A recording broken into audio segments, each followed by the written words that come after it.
Welcome, this is lecture 13 in the series.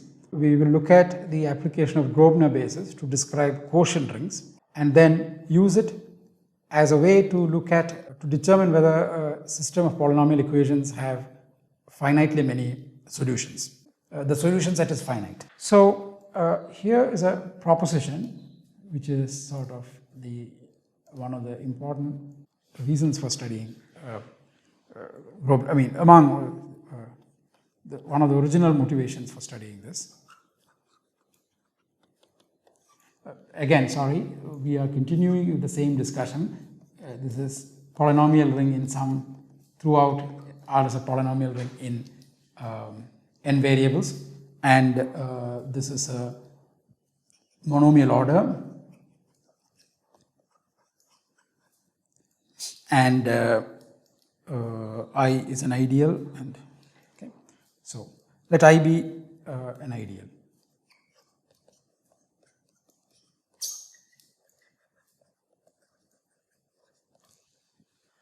Then the set M monomial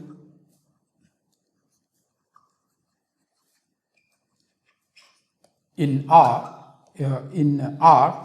such that M is not in the initial ideal of I.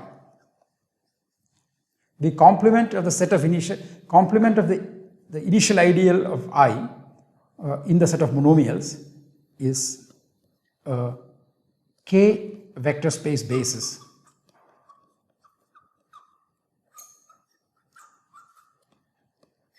of R mod I.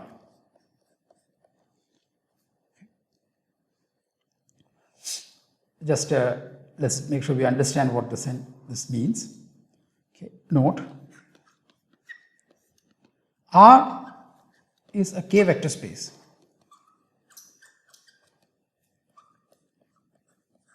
Okay. A basis of R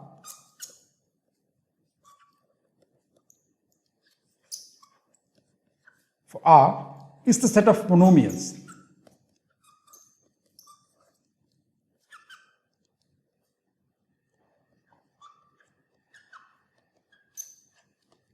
Okay. I is a K vector subspace of R. Okay. Therefore, R mod I is a K vector space, is a quotient vector space. Okay. Now, monomials need not form a basis for I because I could be generated by non-monomial polynomials. So this may not have a basis of monomials. However, the quotient ring has a basis of monomials which comes precisely from the complement of I. Okay. So that's the proposition. So we'll prove this. So we have to prove that a set is a basis for a vector space. So we have to prove two things. We have to prove that it spans and that it is linearly independent. Okay. So then, so let G be a Grosvenor basis.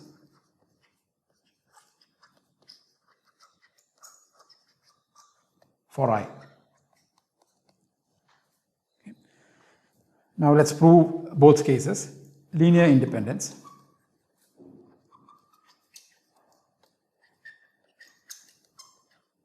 Okay. Suppose we have some alpha I mi finite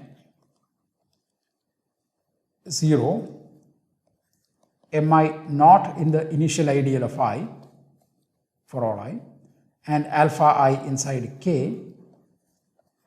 So a K linear combination of elements in this potential set, let's say it is 0. Okay. So this is 0 in R mod I. The 0 is inside of R mod I. Okay. What does that say? This is if and only if alpha I mi. So just when we write alpha I mi is 0 inside R mod I, we mean the residue class of mi inside R mod I. But here I mean the actual monomial itself. The same sum is inside I. Okay. Which means that the initial term of the sum is divisible by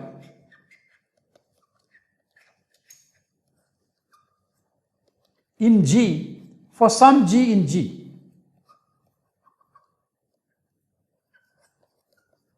Okay, that's what we mean by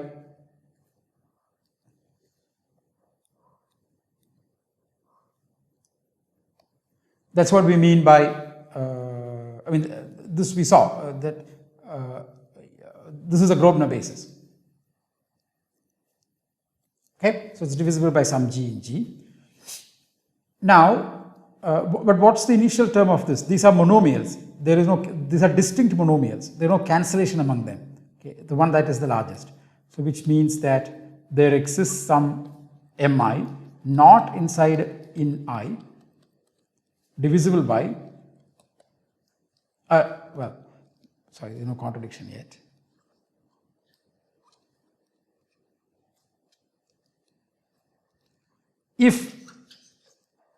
If alpha I is not equal to 0 for some I,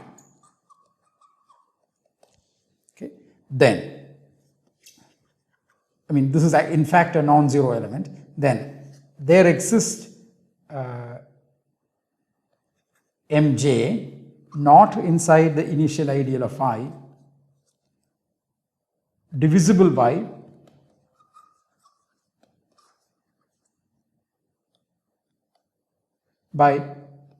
in G for some G in G.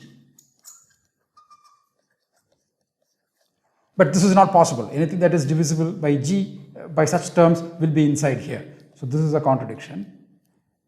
The contradiction is this assumption.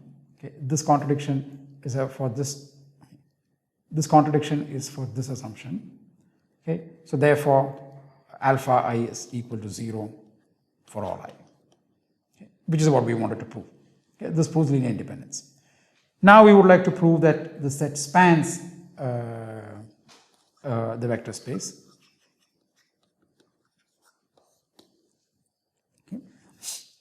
So let F be inside R, okay, and consider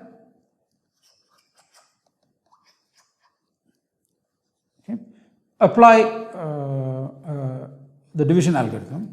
Let R be equal to the remainder of F under division by G. Okay. Notice that F minus R is a sum of linear combinations of the G, so it is inside I. Okay. So in other words, F mod I is same thing as R mod I. But what's the property of R?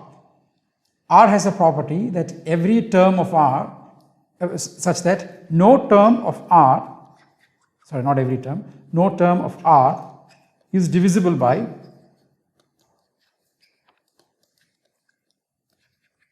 in G for any G in G.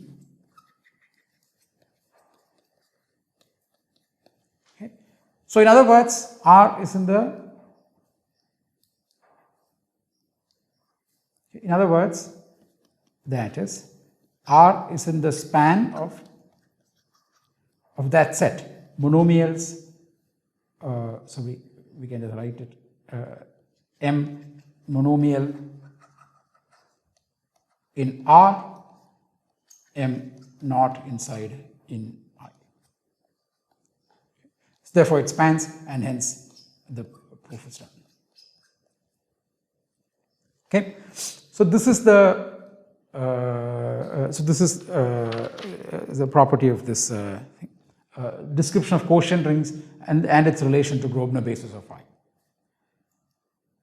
So with this, we can use this result to prove the following theorem. Okay. This is about finiteness of the solution set throughout. So now we assume K algebraically closed because we have to use. Okay, so we don't need to assume K algebraically closed, but since we did not describe how to translate or what's the relation between arbitrary field and its algebraic closure when we work in this thing, it's better to assume algebraically closed and have a clean statement now. Okay, algebraically closed. R kx1 through xn, okay. I and R ideal, okay. Then the following are equivalent. 1, V of I, which is the solution, common solutions to all the polynomials, common zeros of all the polynomials in I, is a finite set.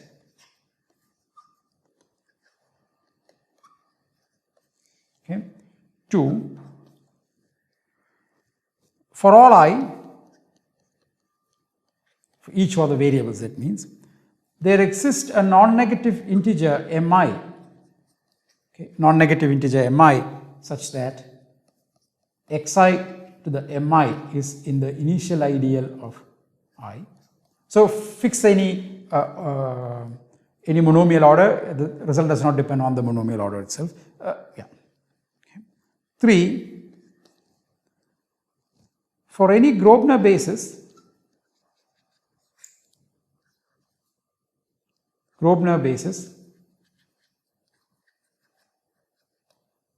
of I, again with respect to the given monomial order, and for all the same quantifier, meaning for each variable, it means there exists some mi non-negative integer and a gi inside G. So sorry, for a Grosvenor basis G, okay, for every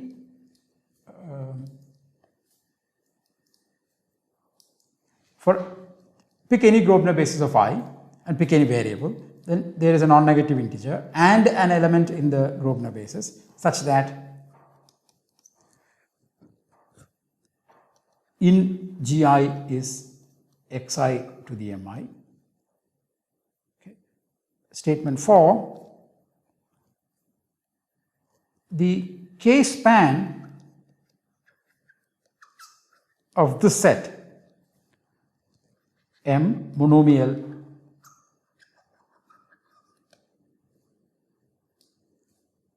sorry, not the K span, just the set is finite.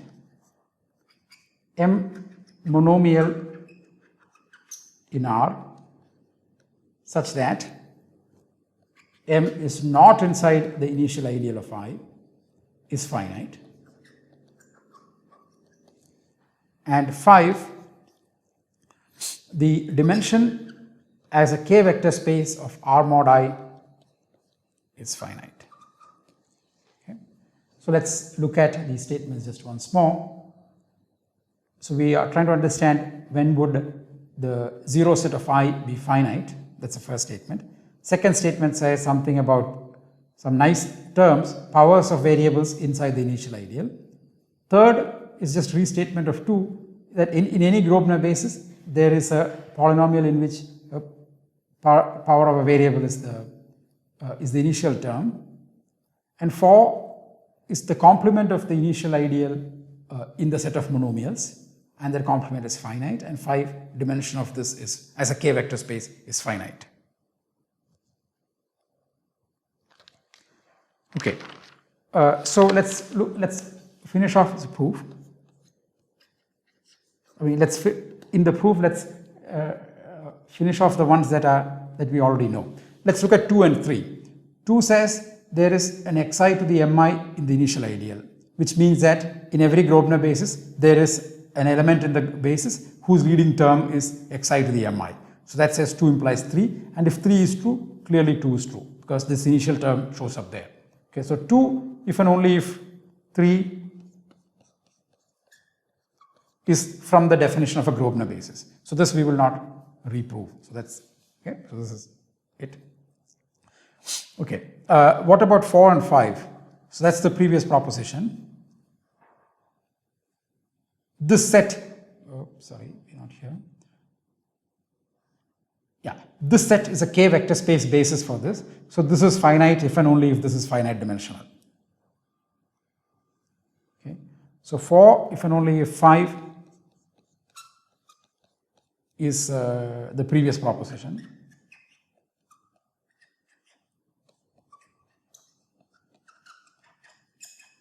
Okay.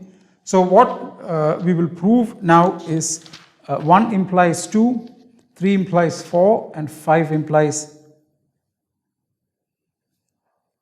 1.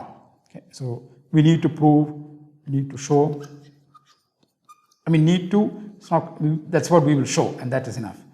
1 implies 2, 3 implies 4, and 5 implies 1. Okay, so that's that's what is left. Okay, or some if you prove these statements, everything will be done. Okay, so let's prove 1 implies 2. Okay, so Vi is a finite set. Okay, so fix an I between 1 and n, and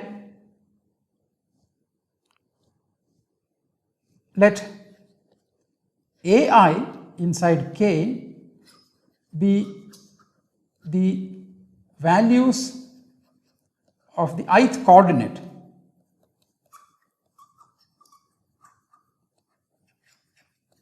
of the points in V of I.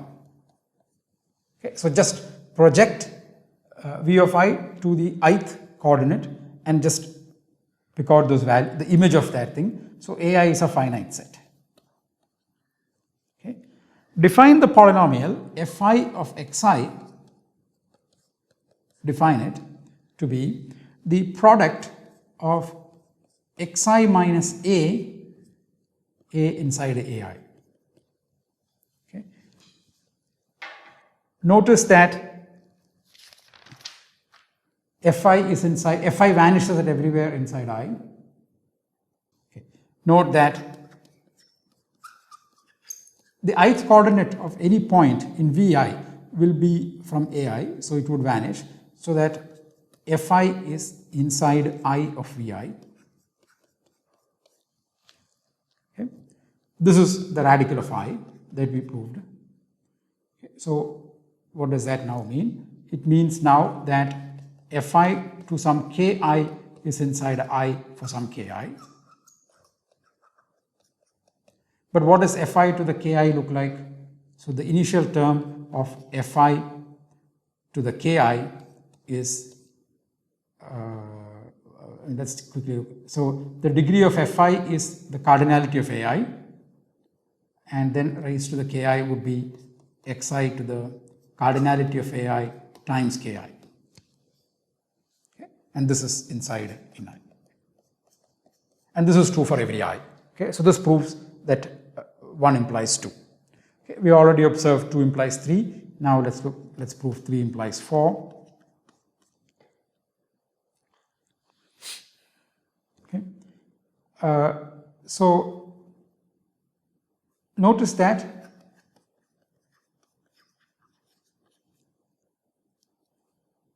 x1 to the a1, so an arbitrary monomial, xn to the an, belongs to, doesn't belong to I. So for each I, xi to the mi divides is in the initial ideal, is not in the initial ideal. Okay. Okay. If and only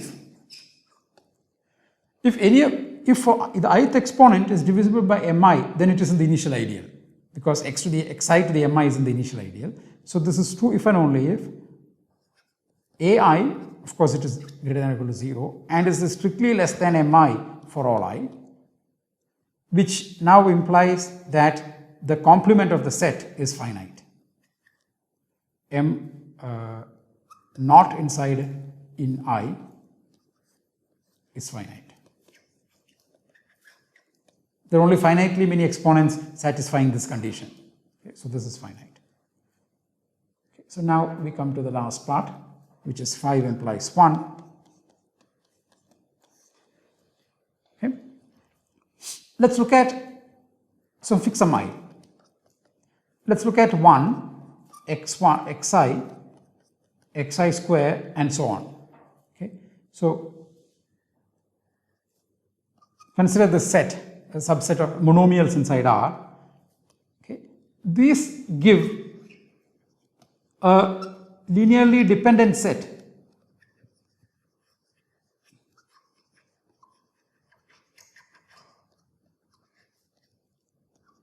in R mod I, because R mod I is finite dimensional. This is countable. So if you take the images inside R mod I, inside R these are linearly independent, but if you take their images inside R mod I, then because R mod I is finite dimensional, there must be a linear relation among them. So in other words, there exists some fi in xi in one variable, okay, such that fi of xi is inside I. Okay. This is true for every I. Okay. So true for every I. Okay. So therefore, I contains the ideal generated by f1 x1, f2 x2, and fn xn. Okay. Now, if some point in Kn has to satisfy all of these things, the first coordinate can only take finitely many values depending on this condition, finitely many values depending on this condition for the second coordinate, and so on. So if A is inside V of I, let's say A is A1 through AN, then Fi of AI is 0, which means that AI has to come from a finite collection, and therefore V of I is finite. Okay. The point is that V of this ideal is a finite set. Therefore, any ideal containing it also will be a finite set.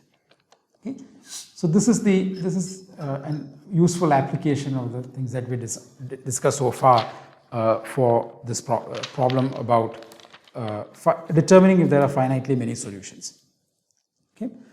So now let's look at these things in Macaulay. So again, this is ignore this first line with some 2% and Macaulay. It just says that we are running some Macaulay code. Okay, so we are defining a polynomial ring. So I have changed. So far, I've been more or less using Q or to decide. But once, at least in the earlier example, we saw that if you switch from G-lex to lex, the complexity of computing a Grosvenor basis goes up substantially. So I've used a small field to do this calculation. Okay, to illustrate this calculation. So here is a polynomial ring with G-lex order. Actually, it's the same polynomials that we chose earlier. Okay, we compute the Grosvenor basis. Okay, so we have. So here there's so this is again the offset line is the code that is run, and the line that comes from the left, it's the full width line is the output. So it computes. I asked for the generators of the Grosvenor basis. Okay. So it gave this and this one. And we can quickly check that the initial ideal contains powers of the variables. I mean, we can do that just by directly looking at here itself. Initial term is y cube, initial term is x square, initial term is z to the 6. So all variables have their powers in the initial ideal, which we see just by looking at here itself. And okay, so this tells us that this V of I is finite in this case. Of course, we won't probably ask for it over Z mod 11, but we can only discuss it over its algebraic closure, but that's okay. Computation is done over Z mod 11 itself. Okay, so therefore I contains polynomials f, g, there's a polynomial on x, this was what the theorem said, there's a polynomial that involves just x, there's a polynomial that involves just y, there's a polynomial that involves only z. Okay, so in principle, to find the solutions, we could just solve these one variable equations, and then so we get some finite set, and in that finite set we can explicitly check whether which of these satisfy these polynomials. Okay. Remember, these are mixed. There's a y x term, there's all variables here, there's a mixture x squared y squared term. So these don't fit this description, but if we can find these three polynomials, then we can just find the superset from which the solutions will come. The superset itself will be finite, and then one can then just check against each one of these things which of them are actually solutions and which of them are not. So, okay, so this is theoretically possible, I mean, okay, but it is somewhat tedious because it's not easy to identify such single variable polynomials, and we will see this in the next lecture, which has to do with something about elimination. Okay, so we will do this. Okay, so elimination will be discussed in the next lecture, but let's. Okay, but the unfortunate part is we have to use lex instead of glex, and it means that the computation can get really big, as we saw in the last lecture. Okay, so that's what we're doing here. We just change the order to lex, same ideal, and we asked for its. So we have seen similar example. Suddenly, in much higher degree and much higher, larger number, I mean more elements in the Grosvenor basis. So this is again similar example. We compute the Grosvenor basis of I, then we compute the Grosvenor basis of I, and then we take ask for the leading term. So it gives this output. So this is just the initial ideal. Already, I mean, we see that there are 7 terms inside here, and there's one of degree 79. Okay, so let's try to understand what it says. So there is a polynomial f3 in the ideal, with in f3 equals z to the 79. But if you have an initial term, if you have a polynomial in lex order whose initial term is z to the 79 or power of z, then it cannot involve y and x. So it must be a polynomial in z alone. There is an f2 with initial term y to the 4 here. Okay. So it must be a polynomial in just y and z. Okay, so we first can solve for this one. Then for each values of the solution, C1 through C79. So there might be repetitions. I mean, these are algorithmic aspects that one should worry about. One has to actually compute, but at least let's have an idea of how it can be done. So for each I, we can substitute Ci inside here and solve for f2 of y comma Ci. Okay. So this will give us the variety of f2 comma f3. So instead of finding the single variable polynomials, we are doing like Gaussian elimination. We first solve for the last variable, and then the next one, and then the next one. Okay. So for each b comma c in v of f2, f3, find zeros of g, x, b, c, as g takes the values in the generators. Okay. So here is just a little bit more introduction to Macaulay. So how would we know, how would we pick out among the elements of the Grosvenor basis, how would we pick out those which involve only z, or those which involve only y and z? I mean, how do we ask Macaulay to pick it out for us? Of course, if it's written, we can glance at it and then hopefully we can pick it, but that is a little tedious. So the observation is that f is a polynomial in z if and only if in f is a power of z, and that is true if and only if in f is less than y. Okay. So that's what we have asked here. So this is something called select command. Okay, and the exercise is open a Macaulay session and read the select command, help for it, and understand how it is done. Okay, that's the exercise. So I ask, it's probably clear from the context. Consider the function which takes m to the Boolean value m. So this is a monomial. I am already using that inside here. So m less than y. Okay, m less than y, and I'm sorry, actually there is a typo. It should have been in m less than y, but in m is the largest, so every term is less than y. So to be correct, I should have written lead term of m is less than y. Similarly, lead. Okay. So I'm giving a function from this set. So this is the Grosvenor basis. From this set, I'm asking, consider the function m goes to, or m maps to, the Boolean value true or false, depending on leading term of m is less than y. Okay. So pick out, so this command picks out all the elements in G. So G itself is a matrix, so in order to get it as a list, we have to do these commands. So please look at its help. Okay. Apply this Boolean function, Boolean valued function, and pick out the ones that are true, for which the output is true. That's what select does. Okay. And similarly here I pick the ones whose leading term is strictly less than x, which means the ones that involve y and z only. And then it will give us two lists, and then we can programmatically try to solve them. Of course, we have not discussed any way to solve single variable, very high degree polynomials. That also one has to be able to solve. Okay. I mean, if you want, like this one, there's just a single polynomial. How do we find solutions of this is a different problem which we have not discussed. Okay. So this is the end of this section about finiteness of solution set. And in the next lecture, we will use elimination. We will discuss elimination of variables, as we already saw a little bit here.